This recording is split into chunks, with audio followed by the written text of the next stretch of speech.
bahwa yakinlah bahwa saya di detik ini berkomitmen untuk kemudian kita kerja dengan sebaik-baiknya dan sebersih-bersihnya. Namun kami bukanlah Superman, tentu saja kan tidak mungkin saya selesaikan persoalan atau program ini saya selesaikan sendiri. Tentu saja kami beserta dengan semua tim, baik yang aktif maupun barangkali yang juga stakeholder semuanya, kami yakinkan bahwa di momen ini kami mendengar, kami ingin lebih banyak mendengar, ingin kemudian lebih banyak menerima masukan dari semua. Ada barangkali ditemukan hal-hal yang janggal, ada ide-ide baru dan lain-lain, kami siap untuk menerima masukan dan menjadi bahan pertimbangan untuk kami mengambil sebuah keputusan.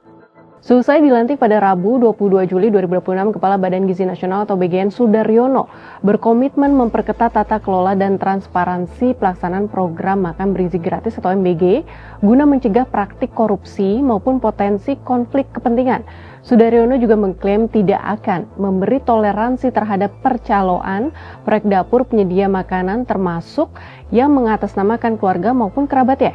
Bagaimana MBG Watch merespons pimpinan baru BGN ini?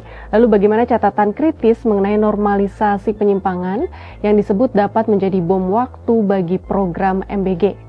Kita bahas. Kalau bicara soal kredibilitas ya, mungkin saja Pak Sudaryono punya kemampuan itu, tetapi kalau kita boleh fair soal merit system dan juga penyelesaian konflik kepentingan, Pak Sudaryono juga kan terafiliasi dengan Partai Gerindra ya. Dan kita tahu Gerindra berdasarkan data ICW memiliki SPPG paling banyak dibandingkan partai politik lainnya. Jadi memang masih sulit bagi kami ya, masyarakat sipil untuk betul-betul percaya bahwa tata kelola MBG ini bisa lebih baik ke depan meskipun dengan sudah mengganti pimpinan lembaganya. Karena bagaimana mungkin ya wasitnya akan juga menjadi pemain dalam konteks ini. Jadi menurut saya kalau disisir lagi masalah di dalam MBG, BGN ini, masalahnya adalah masalah struktural. Terkait hal ini, Kepala BGN Sudaryono mengakui masih ada celah dan keterbatasan transparansi dalam tata kelola BGN yang harus segera dibenahi.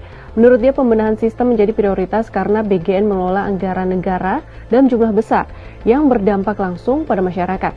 Sudaryono juga mengingatkan potensi munculnya calo proyek yang memanfaatkan kedekatan dengan pejabat dalam pembentukan Satuan Pelayanan Pemenuhan Gizi atau SPPG. Ia meminta masyarakat dan aparat penegak hukum menindak tegas siapapun yang menjual namanya, keluarganya, maupun rekan-rekannya demi memperoleh proyek atau imbalan tertentu.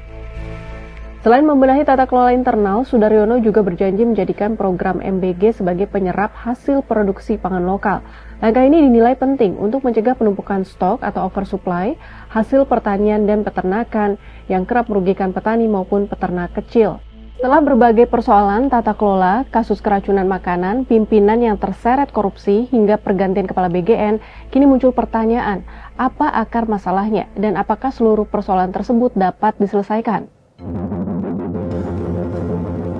Dalam artikel di Kompas ID berjudul Normalisasi Penyimpangan Bom Waktu MBG oleh Ahmad Arif 6 Juni 2026 disebutkan bahwa desain kelembagaan MBG sejak awal memungkinkan konflik kepentingan, patronase, dan lemahnya pengawasan berkembang. Dengan demikian, pertanyaan yang harus diajukan tidak hanya siapa yang menyalahgunakan kewenangan, tetapi juga mengapa desain tersebut dibiarkan berjalan.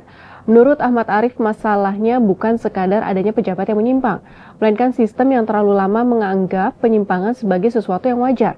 Dan ketika sebuah negara mulai kehilangan kemampuan mendengar kritik, korupsi bukan lagi kecelakaan, yang menjadi konsekuensi yang dapat diprediksi. Mengutip sosiolog Dian Pohan, Ahmad Arif menjelaskan bahwa bencana besar sering dimulai dari penyimpangan kecil yang dianggap biasa. Jika pelajaran ini berlaku untuk MBG, korupsi yang sedang terungkap hari ini mungkin bukan kegagalan terbesar program ini. Kegagalan terbesar justru terjadi ketika negara berhenti menganggap penyimpangan sebagai alarm. Sebab pada saat itulah penyimpangan berubah menjadi sesuatu yang normal.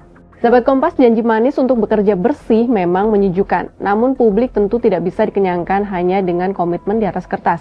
Mengganti nakoda di dalam sistem yang sudah terlanjur mewajarkan penyimpangan adalah pekerjaan yang sangat berat.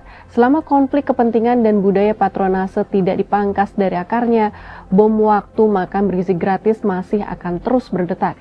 Jangan sampai alih-alih memberi makan anak bangsa, program ini justru menjadi santapan bergizi bagi para calo dan pemburu rente. Kita tunggu pembuktiannya.